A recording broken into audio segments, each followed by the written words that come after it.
자, 이제 직진하면 부곡 온천으로 가고요. 그리고 과속 무안 방지턱이 장영으로 있습니다. 가는 길이고요. 우측으로 가면 초동면 또는 하남 수산으로 가는 길이고, 바로 우측에는 대곡마을로 진입할 수 있습니다. 오른쪽으로 갑니다. 지금 이제 마늘을 심어놨죠. 마늘이 많이 자랐습니다. 과속 방지턱이 있습니다.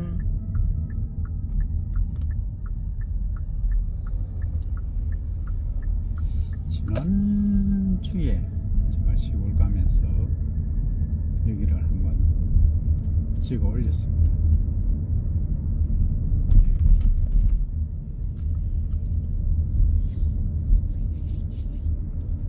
이 길로 주로 다니는 이유는 좋은 길도 있습니다.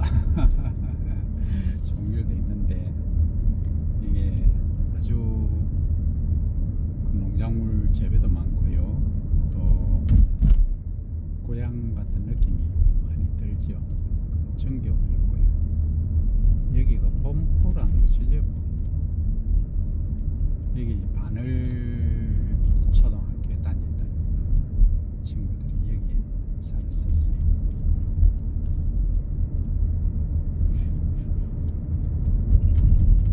근데 제가 이게 친구들 보면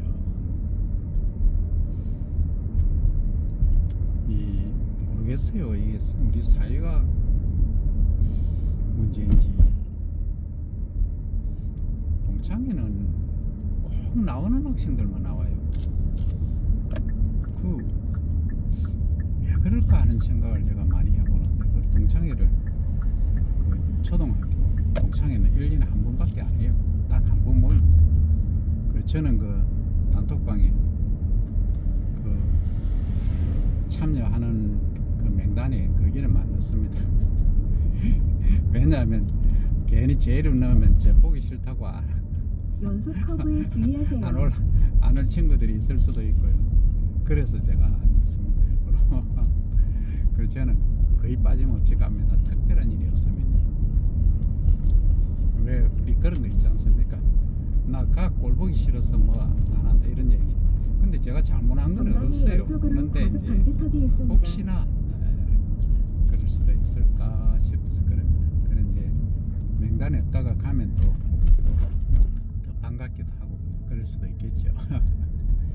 마늘이 많이 자랐습니다. 이제 이번 달이 지나면요, 월동태세에 들어가야 됩니다. 얘들이 지금부터는 이제 줄기 성장하면 안 되고요. 뿌리가 굵어져야 되는 뿌리 성장을 해야 됩니다.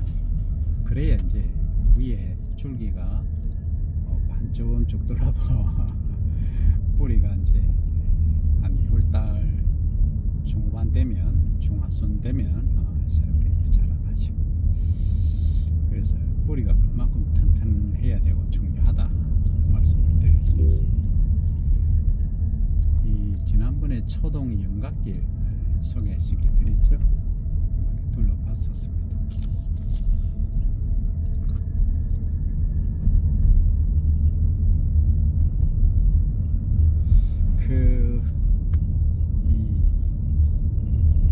상당히 좀 민감한 주제가 될 수 있는데요.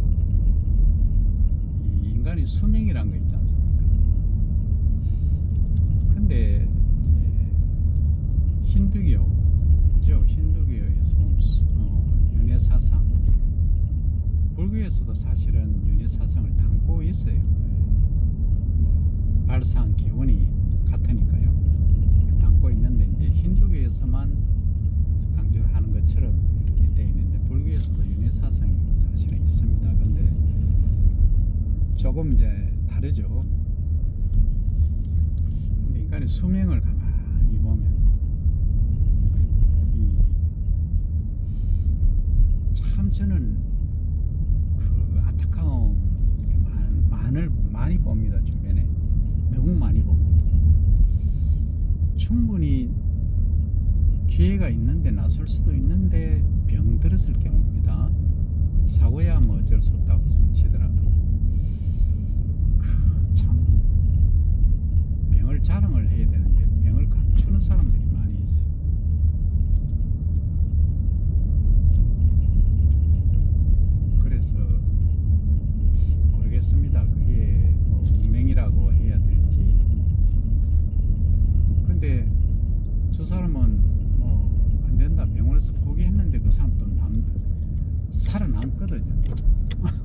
살아남는 게 문제가 아니고 건강하게 살아가는 사람도 있어요.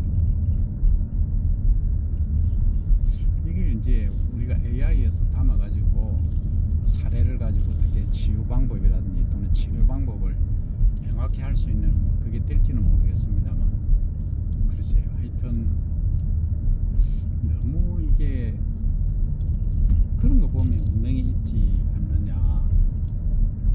운명이 있는 것은 뭐 분명합니다. 제가 명리도 보고 하여튼 무당님들도 많이 만나고 뭐 종교 배분도 많이 만나고 많이 보기 때문에 운명은 있습니다.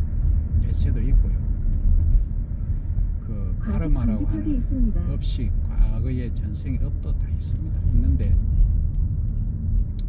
뭐 그리 얘기해 버리면 이제 또 할 말이 없습니다만, 근데 그것도 뭐 거의 다 죽은 사람을 살리는, 그리고 또 살아서 그죠 건강하게 살아가는 그것도 까르마에 의한, 그때 죽었다가 살아나라 그게 또 운명일 수도 있거든요. 그래서 그러합니다. 아주 심플합니다. 간단히 생각하면 운명이다 하면 끝납니다. 그죠?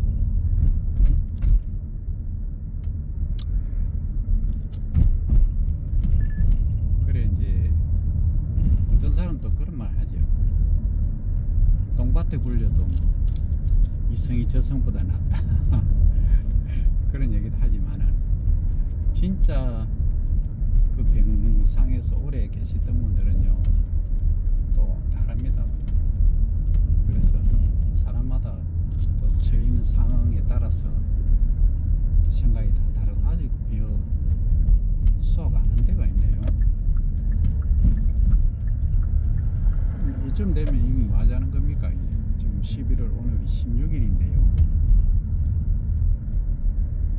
배농사 포기를 한 겁니까? 지금 쌀값 떨어지니까 뭐 아예 포기를 한 건지, 미질은 포기를 한 것 같습니다. 그러니까 돈도 안 되는 거 수확해가 뭐 하노 뭐 이런 생각도 있을 수가 있거든요. 요게 사실은 우리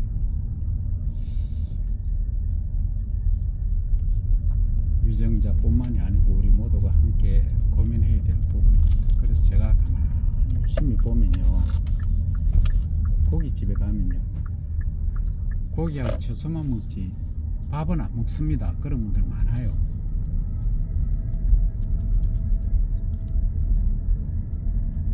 그래서 우리 쌀이 지금 과거에 140kg, 120kg 먹다가 지금은 제가 볼 때는 50kg 정도밖에 안 될 것 같아요. 일본이 그렇거든요. 몇 년 전 통계는 54kg, 55kg였는데요. 지금은 50kg 정도밖에 안 될 것 같아요. 명식이 주국인데 밀가루는 지금 35kg씩 먹거든요. 1년에 1인당 얘기입니다.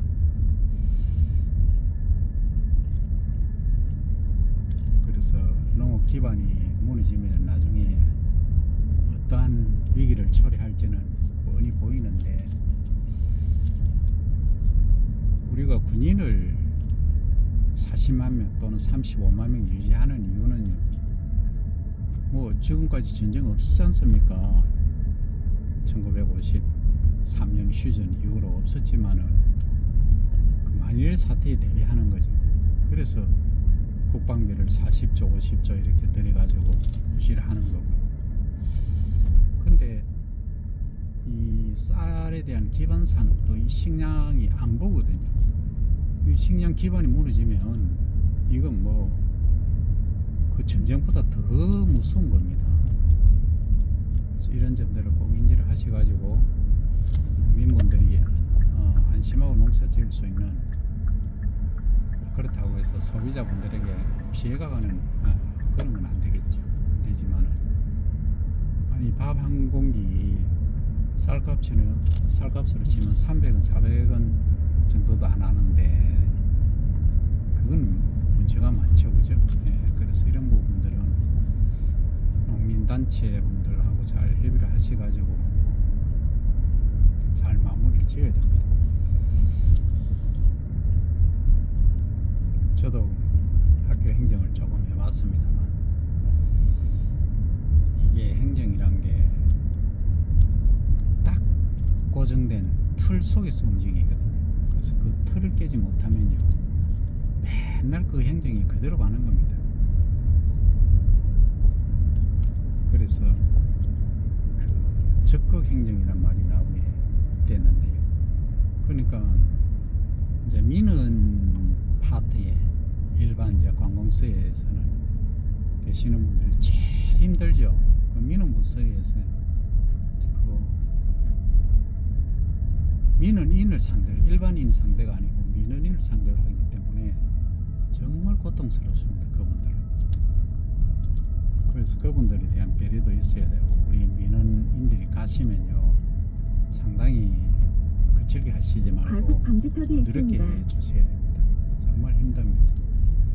내 자식이다 생각하시고 그렇게 해주시고요. 이 배를 쏘아가는 곳이 제법 많습니다.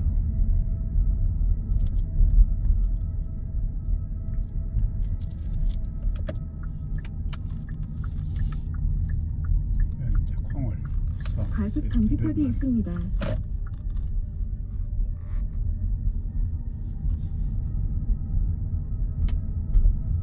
요즘 외국 근로자 보면요 라오스, 베트남, 미얀마 주로 라오스에서 많이 오는 것 같은데 라오스 인구가 600만인가 700만 밖에 안 돼요. 어쨌든 그 하루 일당이 8만원 평균으로 치면 8만원 정도 되는데 우리 한국 분들이 조금 이제 기촌 또는 기농, 기촌은 얘기가 좀 다르고 기농 하셔가지고 바로 이제 땅을 사서 기농 하시지 말고요. 사전에 일을 많이 난리를 많이 해보셔야 됩니다. 그 여기도 가고 저기도 가보고 해서 교육은 기본이고요. 그래서 현장 어떻게 보면은 노동이 실습이 되는 거죠. 실습을 많이 해보셔야 됩니다. 그럼 난리를 하면은 좀 된 거 하면 15만원 주거든요. 좀 뭐 약간 편한 거 하면 8만원, 7만원 있습니다만 그 거리가 너무 많아요. 사람은 성실하면은 많습니다. 그래서 한 최소한 2년 정도 해보시고 기농을 추천을 드립니다. 그리고 기촌하시는 분들도요 매일 뭐 노래만 부르고 파크 골프 치고 또는 뭐 골프 치고 치지 말고요.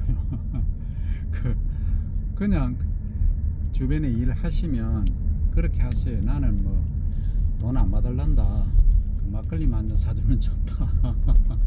밥 한 끼네 얻어먹으면 전방에 좋고 연속으로 하면서 과속 방지턱이 있습니다. 뭐 오래 하시지만 한 2-3시간만 그냥 놀기 삼아 이렇게 도와주시고 하면 친밀도도 높아지고요. 좋습니다. 근데 많은 분들이 이 담을 사놓고 계시는 분들이 많아요. 근데 이 사람 간의 관계는 그렇지 않거든요. 우리가 어울려 더불어서 이렇게 살아가야 되는데 나는 뭐 내 살만 하니까 뭐 이웃이 아무 뭐 관계없이 산다 이런 분들이 참 많은데 그런 분들은 조금 기촌하셨을 때 조금 문제가 많습니다. 재미도 없어요. 그렇게 살아가는 게 오래 갈 것 같지만 그리고 현실적으로 봐서 어려움에 닥쳤을 때 또 도움을 받아야 될 경우도 많이 있습니다. 그래서 좀 어우러지는 더불어 사는 그런 걸 좀 실천하시면 빨리 그렇게 외로워서 뭐 바로 오자마자 한 2-3년 만에 뭐 다시 돌아갈란다 이런 생각은 안 하실 겁니다. 왼쪽에 두루미하고 메가리 애들이 있네요. 그냥 햇빛 쪼이고 있습니다.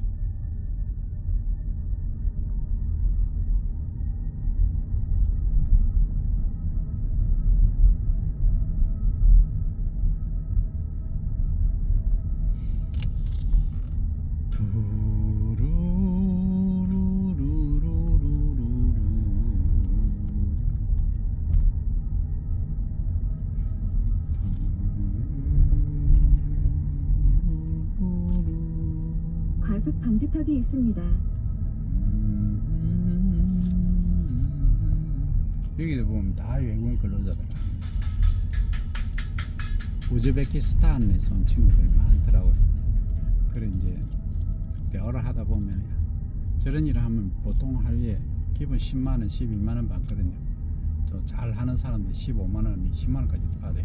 그러면 돈 벌어서 그 본국에 가면 뭐 하나? 자기는 완전 과속 대장이래요. 방지턱이 대장. 있습니다. 사장이래요. 그러니까 이제 저런 시설 하우스 있지 않습니까? 비닐하우스 같은 거 요즘 우즈베키스탄이라든지 이런 데 많이 짓는 모양이더라고요. 그래서 거기 가면 그 사업을 한대요, 본인이. 그래서 뭐 하여튼 하인도 몇 명 데려놓고 있을 정도로 부자들이 많아요, 여기서. 그래서 제가 들은 사람 중에 최고 오래 있었던 사람이 10년 있었던 사람이 있어요. 갔다가 왔다가 이렇게 한다는. 한 번에 계속 이제 있을 수는 없으니까 하여튼 10년 있었던 사람을 봤어요. 지금 어디 있는지 모르지만 한 10년쯤 벌면은 뭐 본국에서는 완전히 사장 된답니다. 그래서 그만큼 이제 이게 급여가 국가별로 차이가 많이 난다는 거죠. 그래서 이제 전부 코리안 드림을 꿈꾸고 많이 오죠.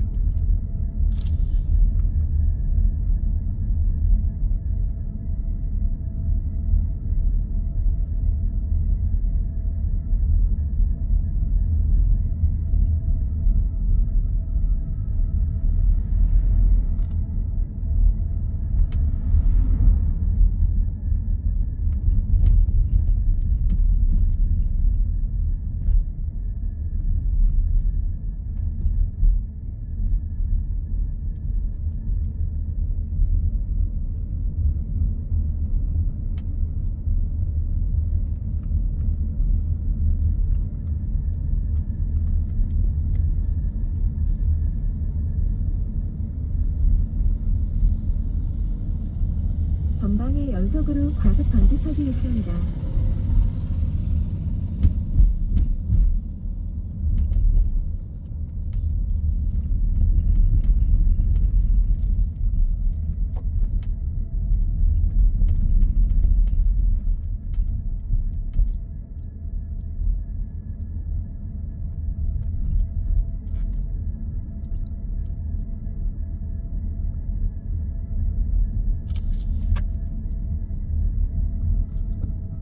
여기도 왼쪽에 비닐하우스 짓고 있네.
이제 여기가 덤밑입니다. 일단 덤밑에는 몇 수확을 다 했네요. 자, 일단 촬영은 여기까지. 촬영도 아닙니다. 그냥 거치해놓고 이동합니다. 참 이름이 덤밑.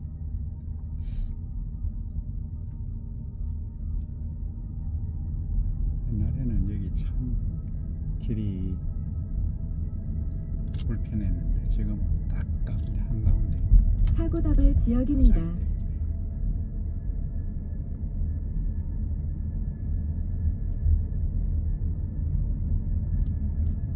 여기가 아니라 초동천.